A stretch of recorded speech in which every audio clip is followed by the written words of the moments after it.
Anytime you clean your beer lines, you should also take the time to clean your draft faucets. It's a simple process, and it helps maintain a sanitary draft system which protects your beer from being contaminated.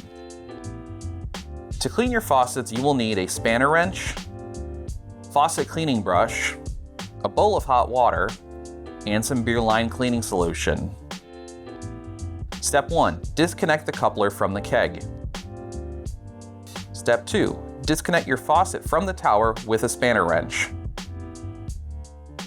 Step 3. Completely disassemble your faucet, removing all the parts from inside the faucet body. This ensures that every part of your faucet will be thoroughly cleaned, including the washers. Step 4. Fill your bowl with hot water and add a tablespoon of cleaning solution. Put all the parts of your faucet in the bowl and let them soak for about 30 minutes to an hour, depending on how often you clean your lines. Step 5. Once the parts have finished soaking, use the cleaning brush to clean out the faucet body and remove any kind of buildup or debris. Step 6. When you finish cleaning your faucet parts, rinse them off with clean water and then reassemble your faucet. Step 7. When your faucet is reassembled, reattach it to your draft tower using the spanner wrench.